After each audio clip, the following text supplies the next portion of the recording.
Right now at 6, tragedy on a Portland street when a live power line falls on an SUV. We have 3 deceased and we have a 2-year-old on the way to the hospital. Plus, a night of freezing rain causing major disruptions to travel by road, rail, and plane. We ended up sitting on the flight this morning for about 3 hours. The latest on road closures and flight delays. And discovering new damage to structures along with bursting pipes. And I push open the back door and it was knee-deep water. Why the danger still isn't over.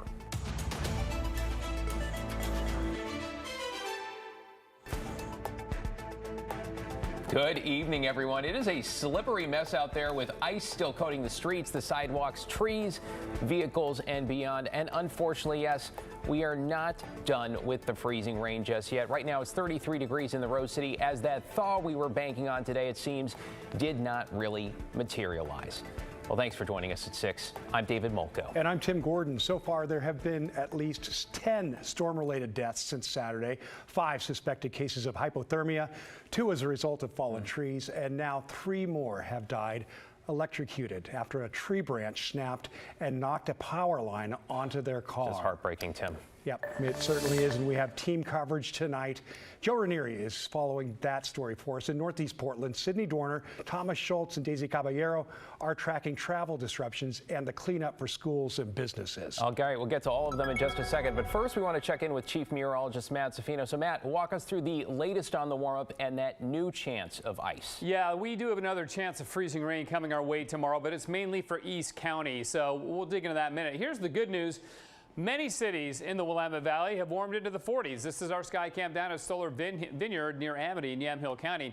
The bad news is Portland isn't one of them. We did warm up enough to, I would say, loosen the ice. We didn't thaw the ice, of course, or have a big meltout, but at least we got a little bit above freezing, and the ice is not still accumulating because we have more rain falling right now, too. So a little bit of good news, not as much warming as we had hoped for. You can see temperatures about 33 in Portland, 38 in Happy Valley, though, 38 West Lynn, 34 King City. We're 33 in downtown Portland. The problem for tomorrow is this.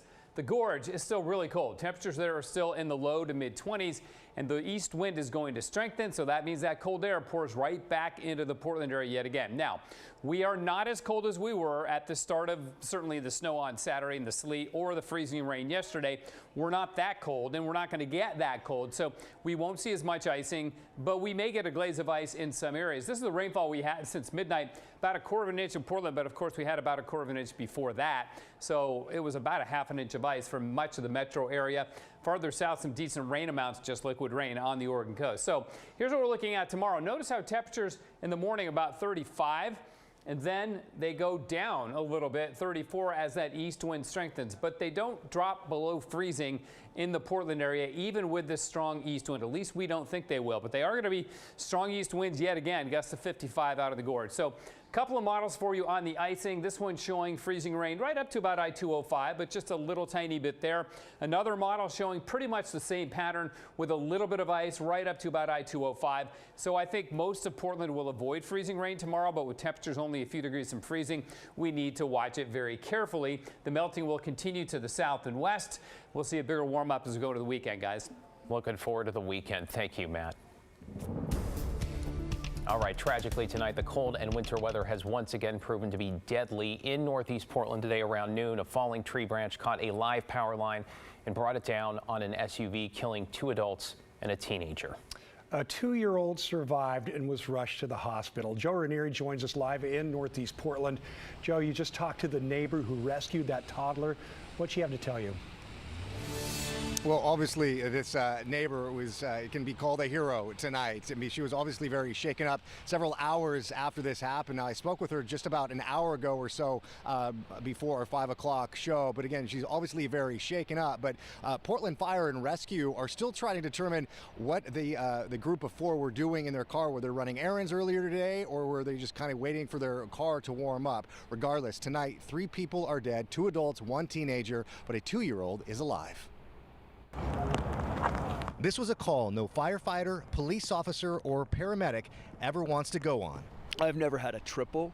I've had situations where we have had individuals come in contact with electricity and not make it, but nothing as a result like where we are in a winter storm. Just before noon on Wednesday, Portland firefighters responded to a call of a vehicle fire in this neighborhood along Northeast Siskiyou near 122nd Avenue. We had an unfortunate situation where the weather brought down a branch, a significant sized branch from a tree over the top, and it took down a live electrical wire.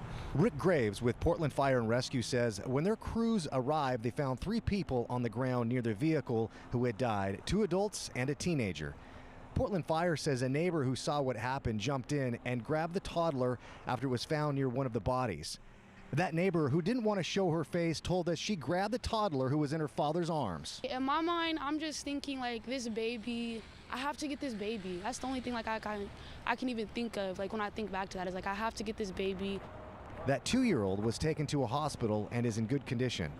Graves says they don't know how the 4 people were related or if they were parked or preparing to leave. But he says nobody should ever exit a car with power lines over it. The rubber from the vehicle wheels will keep you insulated. The moment you step down on the ground, you have a chance of becoming electrocuted. He says never approach a car that has power lines around it either. Use your own voice, try to gather their attention, make a communication via your voice. And again, David and Tim, we've just learned within the last 40 minutes or so, the teenager who died out here, we have learned was a sophomore at Milwaukee High School. Again, that 2-year-old who was rescued from that neighbor is recovering at an area hospital at last check in good condition. But again, Rick Graves with Portland Fire and Rescue can't iterate this enough. If you do see a down power line, please call 311, not 911. They've been getting a lot of calls for emergency calls. They want to make sure their emergency calls don't get clogged up from something from down power lines. But again, coming up at 11 o'clock, David and Tim, we'll hear more from that neighbor. Tonight, we're reporting live in Northeast Portland. Joe Ranieri, KGW News. Such a tragic story, and we're glad that that 2-year-old is okay. Joe, thanks so much. Well, here are some of the other big storm headlines tonight. I-84 remains closed in the gorge with no update on its reopening. The closure starts at Troutdale and extends to Hood River. Here's what it looked like late this morning. The interstate, a deserted sheet of snow and ice as the gorge is still well below freezing. SR 14 on the Washington side is also closed now, so there are no alternate routes through that area. As for surface streets, well, it's a mixed bag right now. Some are still very iced over, so much so people are skating on them.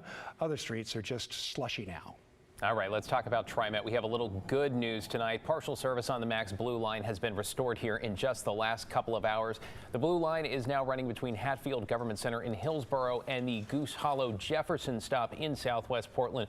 Crews have been really working nonstop to clear ice from the tracks. You can see from these photos, it's been a big challenge, especially on bridges. Now, shuttle buses continue to serve Blue Line stops from Goose Hollow to points east, as well as on other MAX routes. Keep in mind tonight, bus service remains very limited system-wide. You're advised to postpone trips if you can, and check trimet.org for route updates. And here's the latest on power outages across Oregon and Southwest Washington.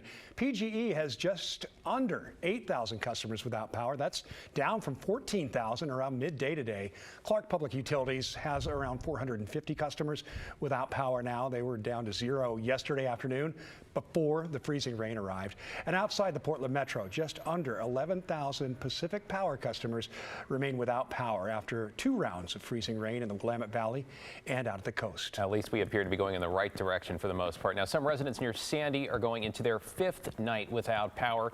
Neighbors tell us they're using generators and propane to stay warm.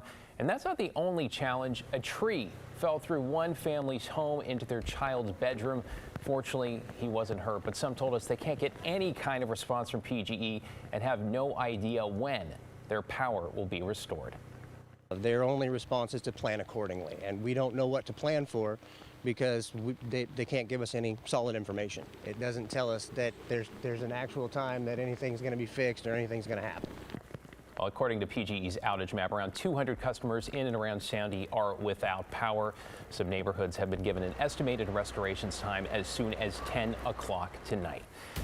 Well, you know what? It's also been a tough day at PDX where, because of all the ice, dozens of flights and counting have been canceled, even more delayed. The board is red tonight, with the airport reducing its operations to just one runway there. Tough times there. Sydney Dorner spoke with flyers on how they're coping, and she joins us now live at PDX with their stories. Sydney?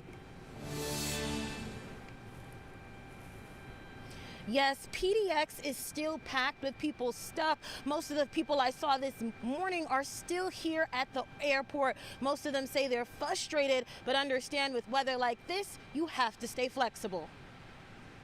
Haley Erickson planned to fly out of PDX early this morning to get back to her kids in Minneapolis. She says due to the weather, her flight was delayed 5 times before it was finally canceled. So we've been fairly chill about it, but yeah, it's gotten a little frustrating as of late just because I got a couple kids to get home to. They've been waiting. They were hoping I could pick them up after school today, so unfortunately that's not going to happen. Her husband is now scrambling to find a babysitter for tonight. She says her Portland friends warned her about how the city gets during storms. They warned us that, like, hey, if there's any sort of snow or inclement weather, the city does not do well. It shuts down. The Port of Portland says maintenance teams have been working tirelessly to minimize icy conditions at PDX with de-icing treatments. As of Wednesday morning, there was only one runway that was open. Sean Mann says he dropped off his kids with the grandparents before heading to the airport for a tropical getaway. But then we ended up sitting on the flight this morning for about 3 hours, and they ended up letting us know about 15 minutes ago that the flight is no longer able to fly. PDX also had to cancel flights due to crews having a difficult time reaching the airport. They say anyone with upcoming travel plans should check their flight status before heading to PDX, and remember to allow extra time to get to the airport safely. Now, to check that flight status, all you have to do is go to flypdx.com. 22 flights are going out tonight, with many delayed and even more canceled. They say don't expect the same retailers and restaurants to be open because workers had such a hard time getting to the airport. They have no idea when things will go back to normal, but say things are headed in the right direction. Sydney Dorner, KGW News. Back to you. Good luck to all the travelers. Thanks a lot, Sydney. What a mess. Well, schools around the Portland metro are grappling with the effects of the recent storms. Many districts have burst pipes and other problems now. Some are still deciding if they'll have class tomorrow, but we have heard the Beaverton School District will be closed on Thursday. Let's bring in Thomas Schultz live at Cedar Mill Elementary in the Beaverton District. So, Thomas, what is the big issue there? Well, the big issue here for Cedar Mill and some other schools around the Beaverton area, bursted pipes. Now, we saw some maintenance workers here just a few minutes ago working on the school. We're presuming they're going to be back tomorrow. But the question many people around Beaverton have on their mind, when our school is going to return to session. It's been a little bit crazy. Layers of ice coat the ground around West Tualatin View Elementary and other metro area schools Wednesday. Ah, it's icy. Yep. Oh, yeah. Well. That's not the only problem. And there's trees down everywhere. Downed along sides of roads, on cars, and even on the school too. Yeah. Bursting pipes. Yeah, it's insane. And leading to possible flooding. So it's just been around the clock, repeatedly going to these schools while also trying to address the repairs that we can. Beaverton's not alone. That we're doing the very best we can to get the schools back online. Portland Public Schools is working on repairs too. Pipes burst, boilers frozen, and schools left without power for days. And students at Jesuit and Sunset High are petitioning for canceled exams next week, since many families went days without power. It's sad. And when electricity does come back, problems can arise. Beaverton school officials say when pipes warm, they notice leaks. Bottom line, we're not able to send kids back to school if there's no power and no water. Leaving many yeah, it's crazy. It's like the whole neighborhood is one big ice rink. Left waiting for better weather. We're trudging through and hope that power comes back soon. Now, Tim, you mentioned it just a couple of minutes ago, Beaverton deciding they were going to close schools tomorrow. We're still waiting to hear what Portland Public's going to do. They told us a couple of hours ago they were going to wait and see a little bit longer before making a final decision for tomorrow. Now, some good news for people out here in Beaverton. One, those maintenance workers were here at schools working today. Two, we've got a lot of power crews behind us. They've been out here all day in efforts to restore power as well. Guys? Thank you, Thomas. We appreciate all the work our crews are doing tonight. All right, our coverage continues after the break. Up next, it's not just schools or homeowners dealing with those busted pipes. From Pioneer Place to the Humane Society, we're going to take a look at some of the other spots that are cleaning up tonight. And up next on the story at 6:30, Pat Doris sits down with Multnomah County District Attorney Mike Schmidt. From safety to crime to the DA's relationship with Portland police. A one-on-one interview next on the story.